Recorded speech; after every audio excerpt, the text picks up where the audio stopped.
So today's khutbah, inshallah, I will speak to you about the attacks of shaitan that he described. Well, the first time we spoke about the attacks from the front, and today I'm going to talk to you about he comes at us from behind, and how that is actually a very different kind of attack of the shaitan. If time allows, then I'll also delve into the attack from the right and then eventually from the left. So what I want to speak to you about as far as what's behind us, the most immediate imagery of what's behind us is actually our history. Whenever you go through a day, that's behind you now. It'll never come back again. And so the most immediate and most powerful way to understand this attack of the shaitan is that he will use your past against you.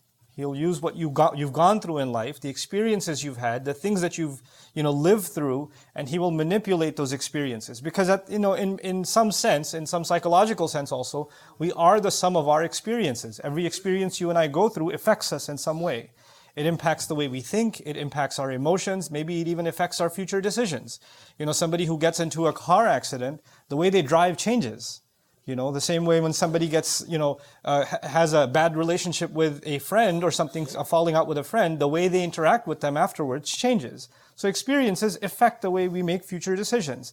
Now shaitan, his job is to try to mess us up in some way, get us off the straight track. So I'll highlight some of the ways he uses our past against us, and we think these are thoughts that are happening inside of our own heads, while it's actually the shaitan. And that's one of his great successes, is you think that these are your own thoughts. But these are wasawis. These are just whispers of the devil where he's trying to make you fall back into something that you may have fallen into before.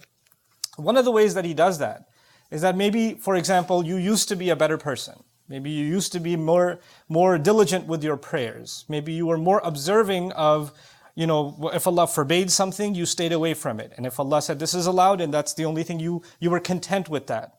And you didn't fall into Allah's disobedience. And you were good. You could look back and you say you were good. And some people are like that. They look back and they say, you know what? There was a time I was a much better person.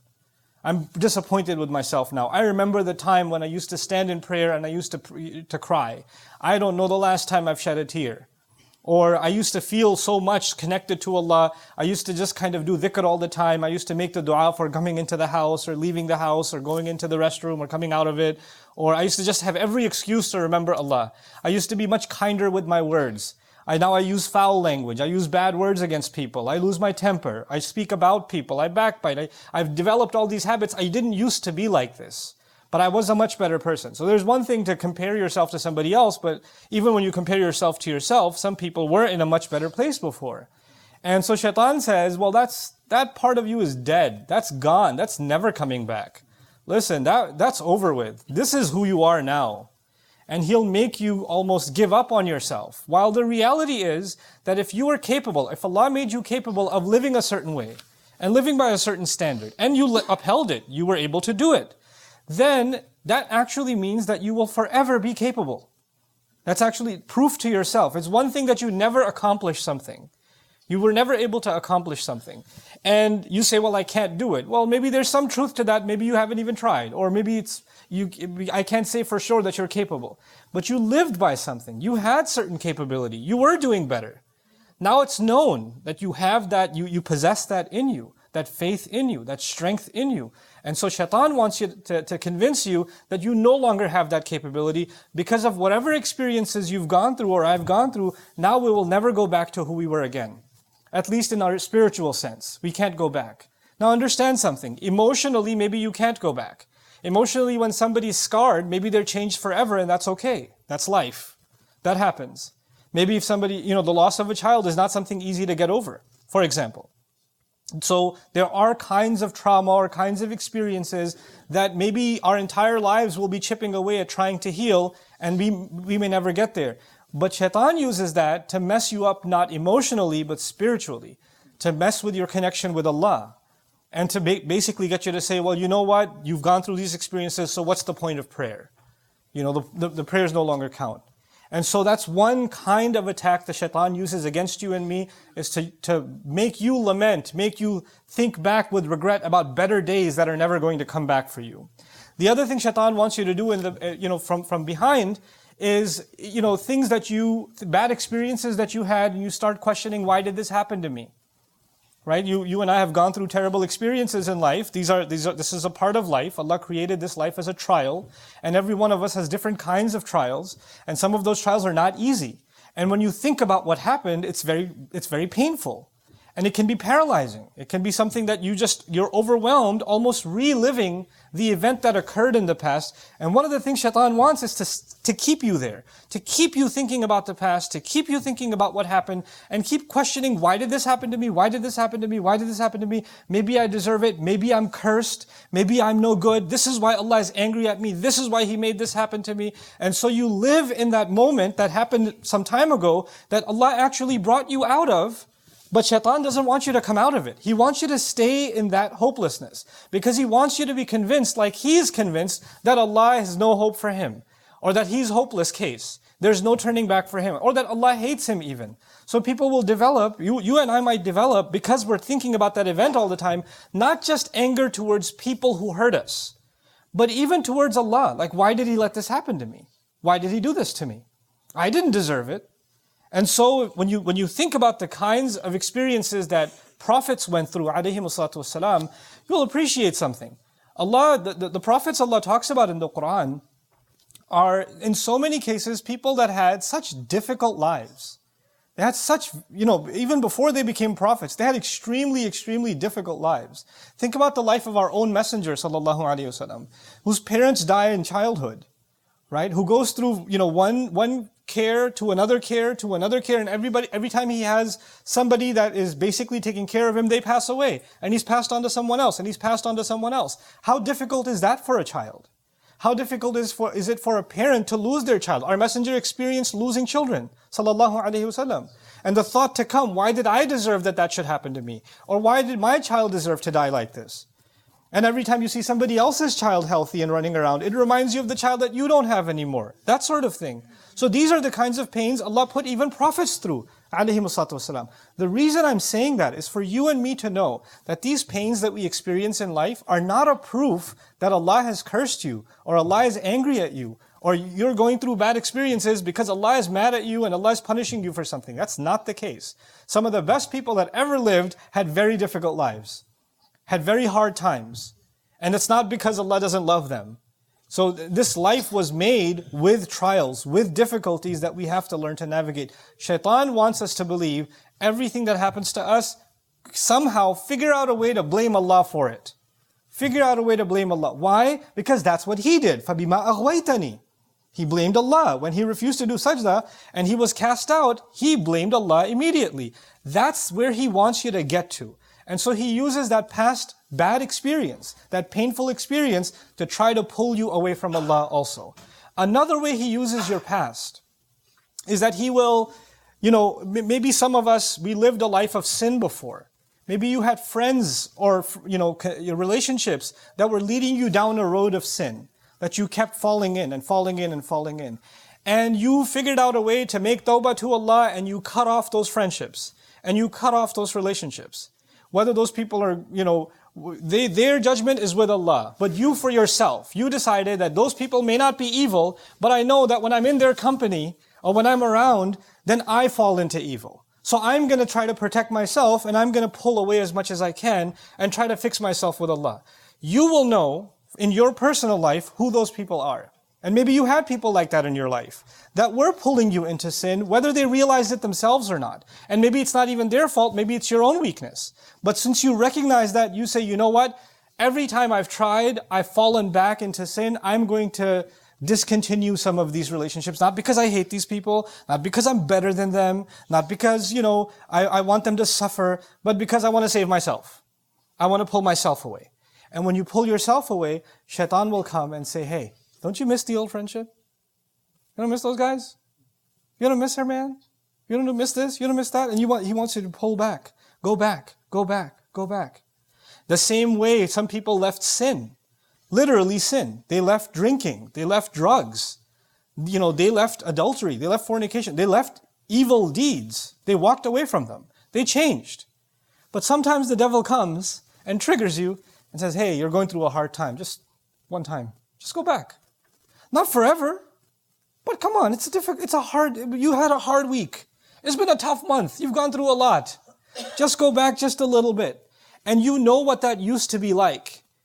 And they say in Arabic, there's a saying in Arabic, kullu mamnu' matlub. Everything forbidden is desirable. Right? So even though after faith, you develop a regret and an embarrassment over the sins you and I may have committed. And we develop almost a hatred for repeating those sins again. At the end of the day, we're also human beings. And human beings have temptations and desires. And that's one of the things that shaitan wants to manipulate. So he'll try to pull you back and try to get you to say, hey, come on. You know how it used to be, right? It was so much better for you. You felt so much easier. And why deny yourself? Who's going to find out? Just go back. So he wants to pull you back into a way of sin. This is the way that he comes at you from behind. So many pulls at you from what is drawing you into what used to be. And you have to be mindful of that. It may be, and it'll lead us into talking about how shaitan attacks us from the right. Maybe I'll talk a little bit about that today. But I want you to understand something. Shaitan doesn't necessarily tell us to do the wrong thing. This is important. Shaitan doesn't necessarily tell us to do the wrong thing. Shaitan wants us to take one step. And when you take one, if a destination is 1,000 miles away, if a destination is 1,000 miles away, and you just took one step, you're not going to feel like you made any progress. You're not going to feel any harm. If there's a fire 100 feet away, and you took one step towards the fire, are you going to feel any hotter? No. I didn't do it. I didn't burn. Nothing bad happened. And he's okay with one step. He's completely okay with one step. And if somebody else says, hey, you're taking a step, I was like, what, did I touch the fire? I didn't touch it. There's nothing wrong with that. So he says, yeah, there's nothing wrong with it. Just a little bit. Just a little bit. And then the next time around, just one more step. Just one more step. Just one more step. This is exactly what he did with our parents.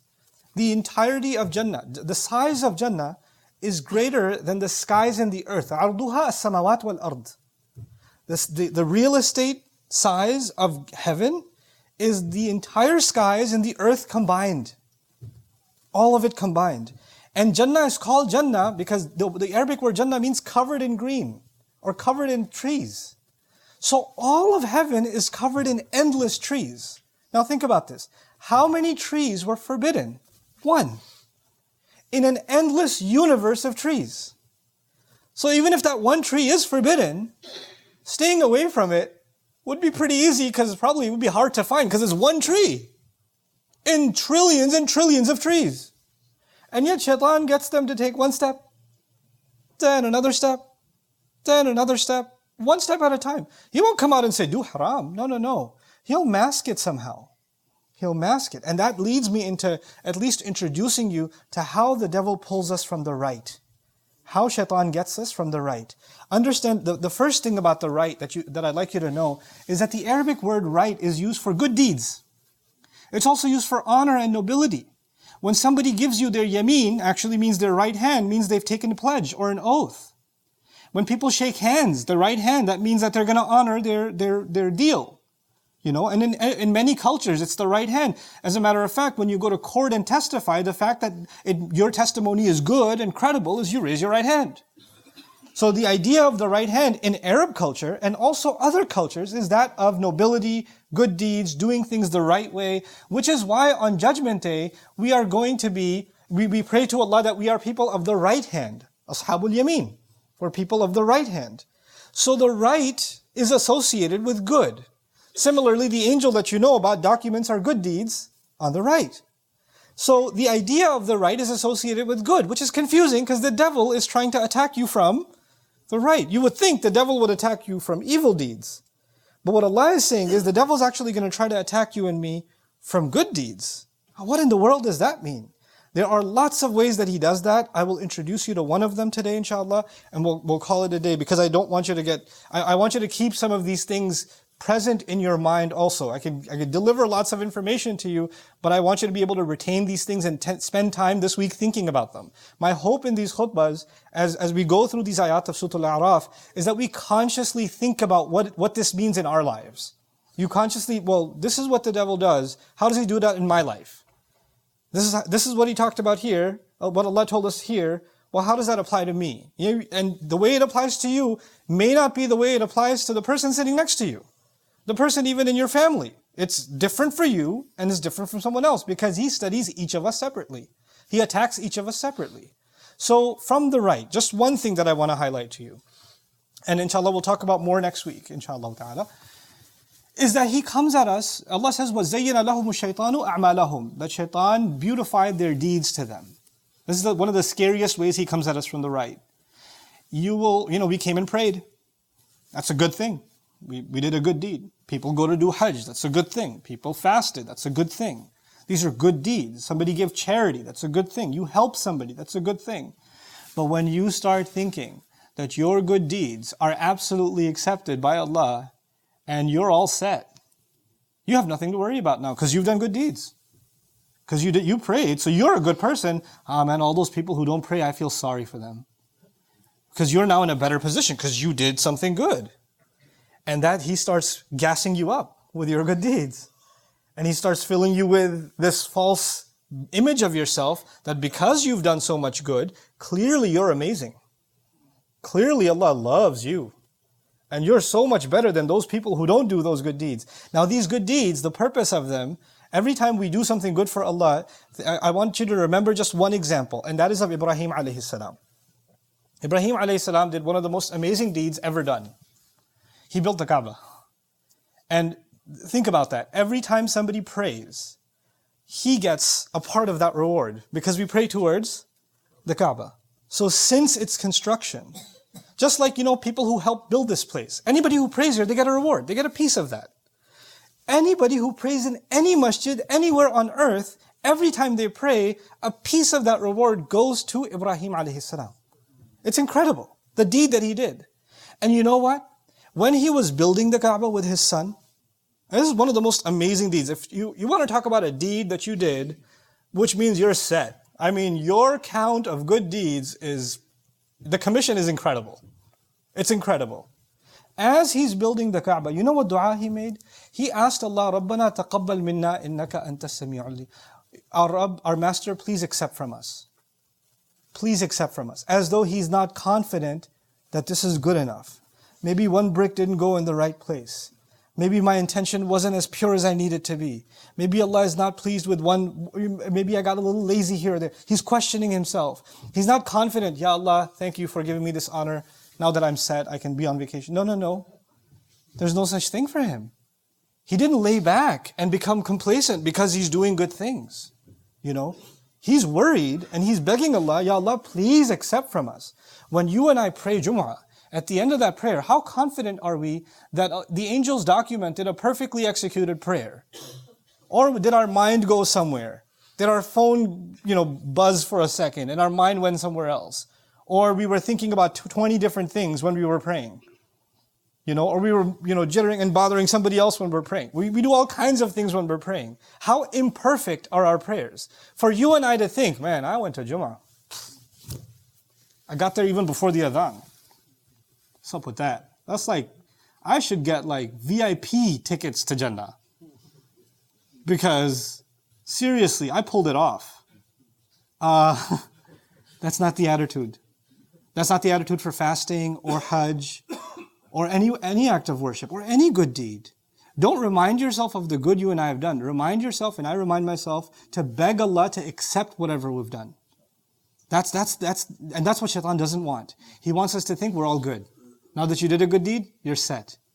So may Allah Azza wa Jal protect us from the attack of Shaitan that comes from behind, and may Allah protect us from the attack of Shaitan that comes from the right. Barakallahu li wa lakum fil Qur'an al-Hakim wa nafa'ani wa iyyakum bil ayati wa dhikr al-Hakim.